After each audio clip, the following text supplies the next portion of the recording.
ঢাকার সোহরাওয়ার্দী উদ্যানে শনিবার অনুষ্ঠিত হয়েছে আন্তর্জাতিক খতমে নবুয়ত মহাসম্মেলন। এতে বাংলাদেশসহ ৫টি দেশের আলেম ওলামারা যোগ দেন। এই সম্মেলনের আলোচনার মূল বিষয়বস্তু ছিল কাদিয়ানীদের রাষ্ট্রীয়ভাবে কাফের ঘোষণার দাবি, অর্থাৎ ৫ দেশের স্কলাররা কাদিয়ানীদের কাফের বলে ঘোষণা করেছেন। ফলে বাংলাদেশে নতুন করে আবারও আলোচনা এসেছে কাদিয়ানী শব্দটি। আমাদের এই ভিডিওতে আলোচনা করব কাদিয়ানীদের নিয়ে। কাদিয়ানী কারা, তারা কি আসলেই কাফের? এছাড়াও কাদিয়ানীদের কুফরি মতবাদ সম্পর্কে বিস্তারিত আলোচনা থাকবে ভিডিওটিতে। একজন সচেতন মুসলিম হিসেবে ভিডিওটি খুবই গুরুত্বপূর্ণ হতে চলেছে আপনার জন্য, তাই ১ সেকেন্ডও না টেনে শেষ পর্যন্ত দেখতে থাকুন। কাদিয়ানী সম্প্রদায়, যারা আহমদিয়া মুসলিম জামাত নামে পরিচিত, বিগত সরকারের আমলে তাদের কাফের ঘোষণার নিমিত্তে ইসলামিক স্কলারগণ বহুবার সমাবেশ, আন্দোলন ও দাবি জানিয়েছেন, কিন্তু তাদের সমাবেশ, আন্দোলন কোনো ফলপ্রসূ হয়নি। অভিযোগ রয়েছে কাদিয়ানীরা ধর্মপ্রাণ নিরীহ মুসলিম জাতিকে ধীরে ধীরে ধ্বংস করছে ও জাহান্নামের দিকে ঠেলে দিচ্ছে অর্থের প্রলোভন দেখিয়ে। তাই বাংলাদেশ থেকে এই কাদিয়ানী তথা আহমদিয়া মুসলিম জামাত নামক বিস্ফোরক দ্রুত উপড়ে ফেলার দাবি উঠেছে। ইসলাম একটি পরিপূর্ণ, সমাহিত ও সমাপনী ধর্ম ব্যবস্থা, যার শেষ নবী সর্বশেষ রাসূল মুহাম্মদ সাল্লাল্লাহু আলাইহি ওয়াসাল্লাম। নবুয়তের দরজা তার মাধ্যমে অনন্তকালের জন্য বন্ধ ঘোষণা করা হয়েছে এবং এই আকীদাই মুসলিম উম্মার ঈমানের ভিত্তি। ইতিহাসের বিভিন্ন পর্বে এমন সব ভ্রান্ত গোষ্ঠীর আবির্ভাব ঘটেছে, যারা ইসলামের মৌলিক আকীদা, বিশ্বাসকে বিকৃত করে নতুন ধর্মমত প্রচলনের চেষ্টা করেছে। সেসব দলগুলোর মধ্যে সবচেয়ে বিতর্কিত ও ভ্রান্ত পথগামী সম্প্রদায় হল কাদিয়ানী বা আহমদিয়া জামাত। তাদের প্রতিষ্ঠাতা মির্জা গোলাম আহমদ কাদিয়ানী ইসলামের বহু সুস্পষ্ট বিধান অস্বীকার করে এমন সব দাবি উত্থাপন করেন, যা মুসলিম উম্মার সর্বসম্মত আকীদা ও ঐতিহ্যের সঙ্গে সাংঘর্ষিক। চলুন কাদিয়ানীদের কেন কাফের ঘোষণা করা উচিত সে সম্পর্কে আরেকটু বিস্তারিত জেনে নেওয়া যাক। ১. ইসলাম ধর্মের মোকাবেলায় নতুন ধর্ম তৈরি করা। মির্জা গোলাম আহমদের প্রতিষ্ঠিত কাদিয়ানী মতবাদ ইসলামকে অনুসরণ না করে বরং ইসলামের মুখোমুখি প্রতিদ্বন্দ্বী এক নতুন ধর্মীয় কাঠামো দাঁড় করায়। মুসলিম পরিচয়ের আড়ালে তারা এমন সব বিশ্বাস প্রচার করে যা ইসলামের মৌলিক নীতিমালার সম্পূর্ণ বিপরীত। এ কারণে ওলামায়ে কেরামেকে ইসলামের বিকল্প নতুন ধর্ম হিসেবে আখ্যা দিয়ে উম্মাহকে সতর্ক করেছেন। নাম্বার ২. খতমে নবুয়তের আকীদা অস্বীকার। ইসলাম ধর্মে খতমে নবুয়ত অর্থাৎ নবুয়তের সমাপ্তি একটি অটল অবিচল আকীদা। মুহাম্মদ সাল্লাল্লাহু আলাইহি ওয়াসাল্লামই শেষ নবী। কাদিয়ানীরা এই চিরন্তন ও সর্বসম্মত বিশ্বাসকে অস্বীকার করে মির্জা গোলাম আহমদকে নতুন নবী, মসি, এমনকি মোহাম্মদী নবীরূপে ঘোষণা করে। এ আকীদা ইসলাম থেকে স্পষ্ট বিচ্যুতি এবং উম্মাহের ঐক্যমতের পরিপন্থী। নাম্বার ৩. স্বয়ং মোহাম্মদ রাসূলুল্লাহ হওয়ার দাবি। কাদিয়ানী মতবাদের প্রতিষ্ঠাতা মির্জা গোলাম আহমদ বিভিন্ন লেখনীতে নিজেকে মোহাম্মদ রাসূলুল্লাহ এর অবতার, ছায়া রসুল বা পুনরাগমনকারীরূপে দাবি করেছেন। এই দাবি ইসলামের মূল কাঠামোকে ধ্বংস করে দেয়, কারণ এতে রাসূলুল্লাহ সাল্লাল্লাহু আলাইহি ওয়াসাল্লামের একক মর্যাদা ভেঙে যায়। নাম্বার ৪. বিশ্বনবীর অবমাননা। বিভিন্ন গ্রন্থ ও ভাষণে মির্জা গোলাম আহমদ এমন সব বক্তব্য প্রদান করেছেন যা সরাসরি প্রিয়নবী মুহাম্মদ সাল্লাল্লাহু আলাইহি ওয়াসাল্লামের মর্যাদার প্রতি অসম্মানজনক।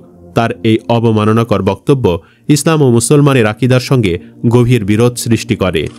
নাম্বার ৫. কালিমা তাইয়্যিবার বিকৃতি।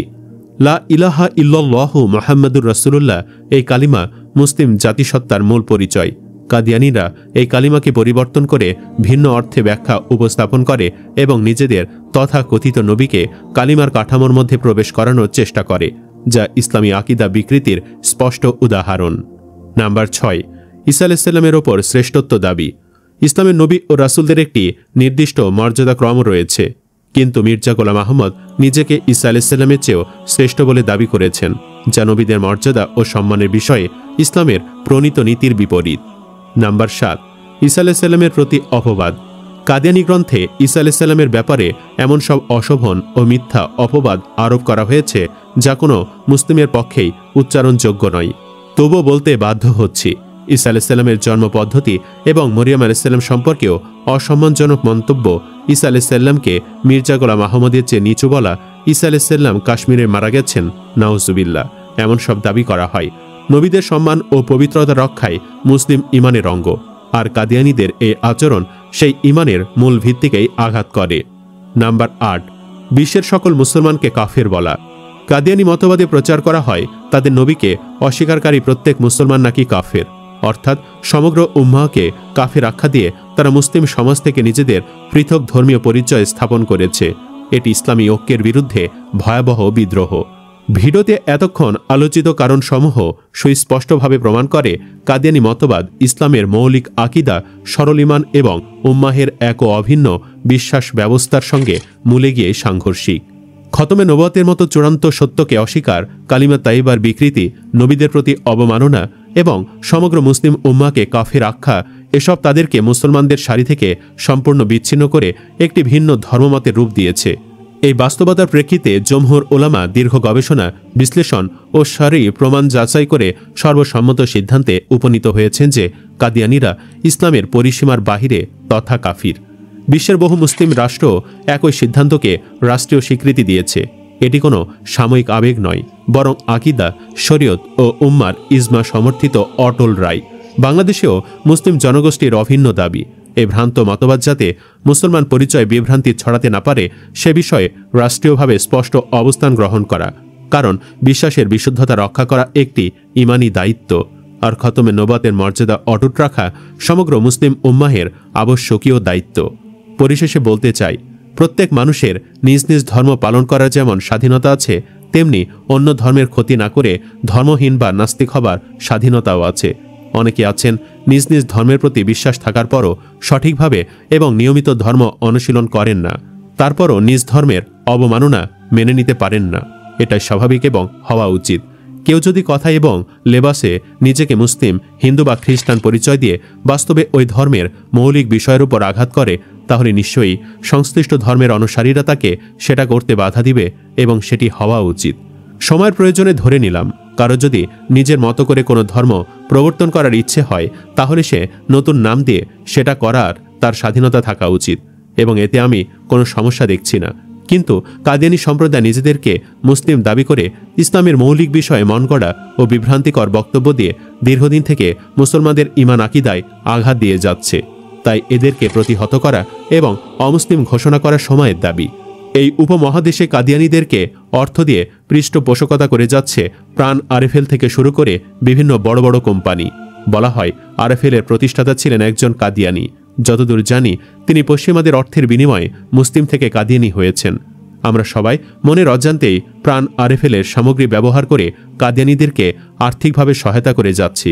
তাই সকল ধর্মপ্রাণ মুসলমান ভাই বোনের প্রতি অনুরোধ, আজ থেকে প্রাণ আরএফএলের ব্যবসা ও পণ্য ব্যবহার বর্জন করি, পাশাপাশি কাদিয়ানীদের অমুসলিম ঘোষণার দাবিতে সোচ্চার হই। কাদিয়ানীরা কাফের দাবির ভ্রান্ততা প্রকাশ করলে যদি কারো মনে ব্যথা লাগে, তবে সে আসলে সে ভ্রান্ত আকিদার সাথে হৃদয়গত সম্পৃক্ততার পরিচয় দেয়, সেও কাফের। আর উম্মার আকিদা রক্ষার লক্ষ্যে কাদিয়ানী মতবাদকে অ-ইসলামী ঘোষণা করার সম্মেলনকে কেউ যদি অপ্রয়োজনীয়, অযথা এ ধরনের ভাষায় ছোট করে দেখে, তবে সেটা তার নিজের আকিদাগত অবস্থানের দুর্বলতা ও বিচ্যুতির স্পষ্ট ইঙ্গিত, সেও কাফের। সুপ্রিয় দর্শক, আপনি কি চান কাদিয়ানীদের যেন আজই রাষ্ট্রীয়ভাবে কাফের ঘোষণা করা হোক?